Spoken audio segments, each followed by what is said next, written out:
A personal mission I have maintained for the last several years has been to advocate for increased psychological safety on my shift. In this setting, psychological safety is in reference to providing an environment in which personnel can articulate their emotions and concerns secondary to a critical incident without the fear of judgment. In professions where exposure to trauma is routine, psychological safety is essential to individual and organizational health. Critical incidents, such as structure fires with viable rescue, cardiac arrest resuscitation, or any variety of other emotionally charged calls, such as those involving the pediatric populace, gruesome fatalities, or other forms of high acuity, low frequency incidents, have the ability to disrupt the normal functioning of a team and challenge the assumption that personnel should immediately return to routine without acknowledgement of emotional impact. Despite the known importance of acknowledging psychological health, current norms in many fire stations do not routinely support or encourage acknowledgement of emotion after critical incidents. Instead, many members still hold the view that has been culturally ingrained by previous generations of firefighters that there is an expectation to stay strong or be the anchor and suppress emotional responses to these incidents. This is something that I believe reflects a deep-rooted systemic force that has impeded many members from healthy and successful careers solely in order to maintain the status quo, which in turn privileges silence over expressed vulnerability.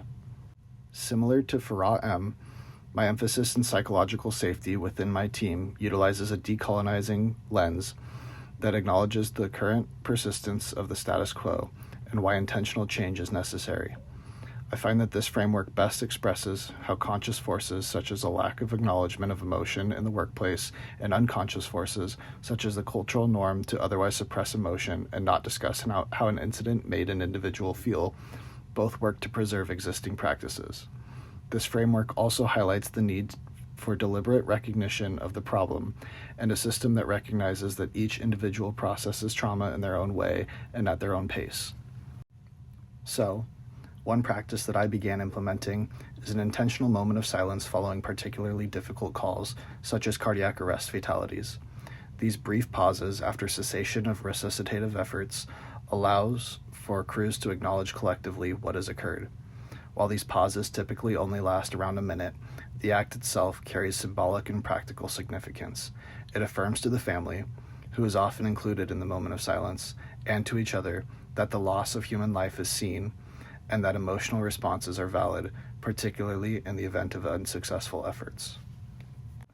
Another place I've incorporated this shift in status quo is in conjunction with incident rehab, which traditionally emphasizes hydration, cooling, and medical monitoring. Expanding this concept to include emotional and psychological check-ins reflects a holistic understanding of health. This is conducted as a quick conversation, asking members who have come out of the hot zone of the incident how they are feeling, if something is on their mind, or if they need someone to take their position. This is not to make a member seem weak, and instead provides them with the ability to rehabilitate further than the physical taxation of working in an atmosphere that is immediately dangerous to life and health.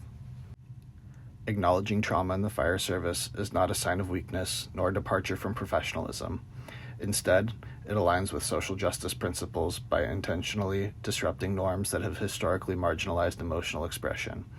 Providing equitable responses to critical events creates supportive avenues for members to express themselves despite a culture that may stigmatize the opposite. This approach affirms individual experiences while also fostering an environment in which diverse responses to trauma are respected and validated.